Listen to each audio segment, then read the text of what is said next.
முதல் வாசகம். வாழ்ந்தாலும் இறந்தாலும் நாம் ஆண்டவருக்கே உரியவர்களாயிருக்கிறோம். திருத்தூதர் பவுல் ரோமேருக்கு எழுதிய திருமுகத்திலிருந்து வாசகம். அதிகாரம் 14, இறைவசனங்கள் 7 முதல் 12 முடிய.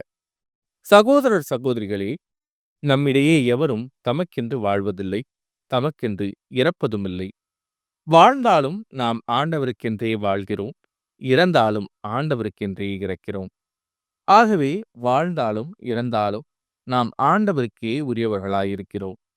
ஏனெனில் இறந்தோர் மீதும் வாழ்வோர் மீதும் ஆட்சி செலுத்தவே கிறிஸ்து இறந்தும் வாழ்கிறார். அப்படியிருக்க நீங்கள் ஏன் உங்கள் சகோதரர் சகோதரியிடம் குற்றம் காண்கிறீர்கள்? ஏன் அவர்களை இழிவாக கருதுகிறீர்கள்?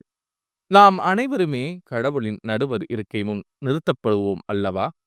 ஏனெனில் ஆண்டவர் சொல்கிறார், நான் என்மேல் ஆணையிட்டுள்ளேன், முழங்கால் அனைத்தும் எனக்கு முன் மண்டியிடும், நாவு அனைத்தும் என்னை போற்றும் என்று மறைநூலில் எழுதியுள்ளதன்றோ?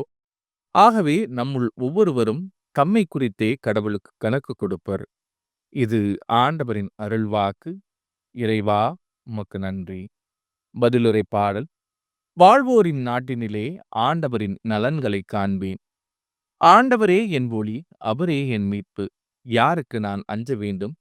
ஆண்டவரே என் உயிருக்கு அடைக்கலம், யாருக்கு நான் அஞ்சி நடுங்க வேண்டும்? வாழ்வோரின் நாட்டினிலே ஆண்டவரின் நலன்களை காண்பேன். நான் ஆண்டவரிடம் ஒரு விண்ணப்பம் செய்தேன், அதையே நான் நாடி தேடுவேன். ஆண்டவரின் இல்லத்தில் என் வாழ்நாள் எல்லாம் நான் குடியிருக்க வேண்டும்.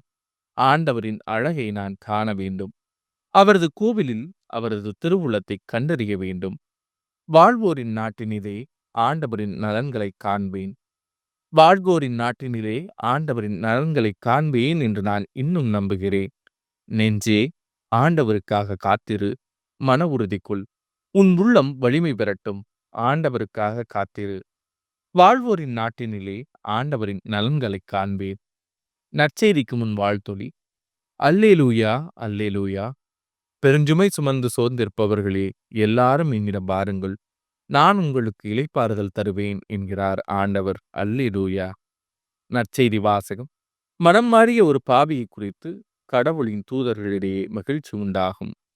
லூக்கா எழுதிய தூய நற்செய்தியிலிருந்து வாசகம். அதிகாரம் 15, இறைவசனங்கள் 1 முதல் 10 முடிய. அக்காலத்தில் வரி தண்டுவோர் பாவிகள் யாவரும் இயேசு சொல்வதை கேட்க அவரிடம் நெருங்கி வந்தனர். பரிசேயரும் மறைநூல் அறிஞரும் இவர் பாவிகளை வரவேற்று அவர்களோடு உணவருந்துகிறாரே என்று முணுமுணுத்தனர். அப்போது அவர் அவர்களுக்கு இந்த உவமையை சொன்னார். உங்களுள் ஒருவரிடம் இருக்கும் 100 ஆடுகள் ஒன்று காணாமற் போனால், அவர் 99 ஆடுகளையும் பாலைநிலத்தில் விட்டுவிட்டு காணாமற் போனதை கண்டுபிடிக்கும் வரை தேடிச் செல்ல மாட்டாரா?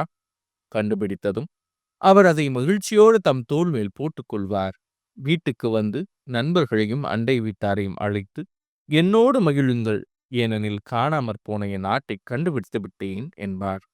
அதுபோலவே மனம் மாறத் தேவையில்லாத 99 நேர்மையாளர்களை குறித்து உண்டாகும் மகிழ்ச்சியை விட, மனம் மாறிய ஒரு பாவியை குறித்து விண்ணுலகில் மிகுதியான மகிழ்ச்சி உண்டாகும் என நான் உங்களுக்கு சொல்கிறேன். பெண் ஒருவரிடம் இருந்த 10 திராக்மாக்கள் ஒன்று காணாமற் போய்விட்டால், அவர் எண்ணெய் விளக்கை ஏற்றி வீட்டை பெருக்கி அதை கண்டுபிடிக்கும் வரை கவனமாக தேடுவதில்லையா? கண்டுபிடித்ததும் அவர் தோழியரையும் அண்டை வீட்டாரையும் அழைத்து, என்னோடு மகிழுங்கள், ஏனெனில் காணாமற் போன திராக்மாவை கண்டுபிடித்து விட்டேன் என்பார். அவ்வாறே மனம் மாறிய ஒரு பாவியை குறித்து கடவுளின் தூதரிடையே மகிழ்ச்சி உண்டாகும் என உங்களுக்கு சொல்கிறேன். இது ஆண்டவரின் அருள்வாக்கு. கிறிஸ்துவே உமக்கு புகழ்.